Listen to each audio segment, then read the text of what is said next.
लुटेरी बीवी। नीता का परिवार उसकी शादी कराना चाहता है, पर नीता को अपने बॉयफ्रेंड से ही शादी करनी होती है, जिसके लिए परिवार तैयार नहीं होता।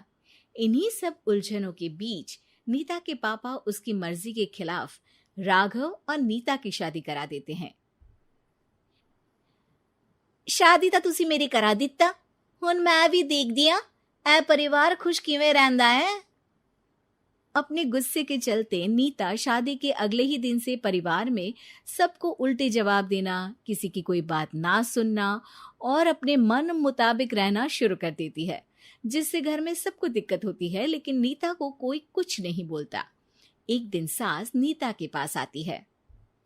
बहू की गल, तुसी किवें नाल या किसी गल से नाराज हो? तुहानू मेरी फिक्र करन दी कोई लोड़ नहीं, मैं ठीक हाँ। ऐसा बोल नीता वहां से चली जाती है, पर सास की बात उसके मन में रह जाती है। शादी के अगले दिन से ही मैं सब दे नाल किन्ना औखा बिहेव किता, फिर भी आ मेरे तो इन्ने प्यार नाल गल किवें कर सकदी आ। मां नू नफरत करनी नहीं आउंदी, ऐस करके वो सोचती आ कि एक ना एक दिन तुम्हारा गुस्सा भी खत्म हो जाऊगा। यह कदे नहीं हो सकता। इससे पहले राघव कुछ बोलता, नीता का मोबाइल बजने लगता है, जिस पर राघव वहां से चला जाता है और नीता फोन पर बात करने लगती है। जिसके बाद अगले दिन से नीता की जैसे ही आत्मा बदल गई हो, वो बिना किसी के बोले घर के सारे काम कर देती है। उसकी ऐसी काया पलट देख राघव और उसकी माँ हैरान रह जाते हैं। बहू तबियत शबियत ता ठीक सी? तबियत छड्डो मां, मैनू लगदा इसदा दिमाग हिल गया। ए तुसी दोनों की गल करी जांदे हो? मैं ठीक आ ते मेरा दिमाग भी। बस आज रियलाइज हो गया कि मैं अपने गुस्से विच कितना प्यारा परिवार ठुकरा रही सी। नीता की बात सुनकर सब बहुत खुश होते हैं और अब नीता सास की सेवा से लेकर पति की हर बात मानने लगती है, जिसकी वजह से कुछ ही समय में घर की सारी भाग दौड़ उसके हाथों में आ जाती है। उसी के साथ सास और राघव भी हर काम के लिए नीता पर ही डिपेंड हो जाते हैं। नीता मेरा लैपटॉप किथे आ? बहू मेरी दवाइयां। अब नीता अच्छी पत्नी और सर्वगुण संपन्न बहू बन गई होती है और इसी तरह विश्वास जीतते हुए एक दिन तिजोरी की चाबियां भी उसके हाथ में आ जाती है।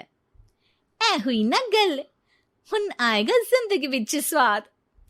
तिजोरी की चाबियां हाथ में आती ही नीता एक रात सास और पति के सोते ही सारे गहने और कैश लेकर घर छोड़ अपने बॉयफ्रेंड के पास चली जाती है। रवि मैं आ गई, अब सानू कोई अलग नहीं कर सकता। ते वेख मैं सारी ज्वेलरी ते कैश भी साथ ले आई। नीता की ये बात सुनकर रवि खुश हो जाता है और वो दोनों साथ रहने लगते हैं, जिसमें नीता पूरा समय काम करती है तो रवि उसके लाए पैसों पर ऐश करता रहता है।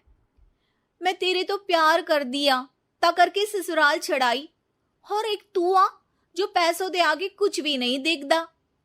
ओ महारानी अपने काम तो काम रख, मेरे ते जुबान लड़ान दी जरूरत नहीं, वरना इस घर तो बाहर कर देना है। ऐ मेरा घरा तेरा ससुराल नहीं, जीवे मन किया रहली इथे रहन लाई, हाथ चला जुबान नहीं। रवि की बातें सुन नीता के सिर पर जैसे आसमान ही टूट जाता है। एक तेरे करके मैंने अपने मां पियो नाल उस भले चंगे ससुराल नु भी धोखा दिता ते तू छड्ड परे, मेरी ही गलती आ जे अखा उत्थे तेरे प्यार दा पर्दा डाल उस दिन फोन ते तेरी गल्ला विच आ गई। जे नहीं आउंदी ता आज खुशी नाल उथे ही बैठी होनी सी। ए भाषण उन्ना दियो जिससे इसका फर्क पड़े, मेरे कॉल नौटंकी नहीं। रवि वहां से चला जाता है और नीता रोती पछताती वहीं बैठ जाती है। हाय रब्बा, ए मैं की कर दिता, उस घर विच भी वापस नहीं जा सकती। एक ता घर छोड़ा, नाल चोरी भी की, कोई मेहणु माफ नहीं करूंगा। घर कैसे वापस जाए इसी डर से नीता रवि का घर छोड़ नहीं सकती। इसी तरह दिन बीतते हैं और उन्हीं के साथ हालात बद से बदतर होते जाते हैं। अब रवि पैसों और अपनी मनमानी के लिए नीता के साथ मारपीट भी शुरू कर देता है, जिससे परेशान होकर एक दिन नीता उसे छोड़ अपने ससुराल वापस आ जाती है। जिसे वहां देख राघव गुस्से से लाल हो जाता है। हूं थे की लेना या हमारी जिंदगी के साथ घर ता तो पहले ही बर्बाद कर गई सी।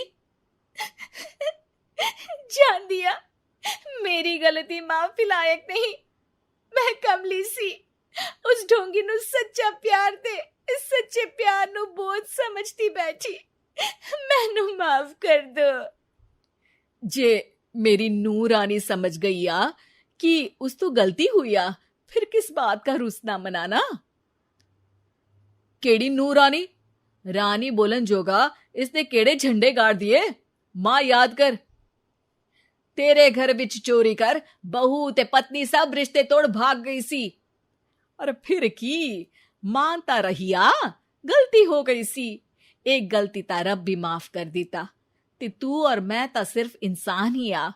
माफ कर दे, मैं बोल रही आ ये दोबारा कदी कोई गलती नहीं करेगी। इसदा नहीं ता मेरा ही भरोसा कर ले। ठीक आ, जिवे तुहानू ठीक लगे, पर इसे बोल दे मेरे कोलो कोई उम्मीद ना रखे।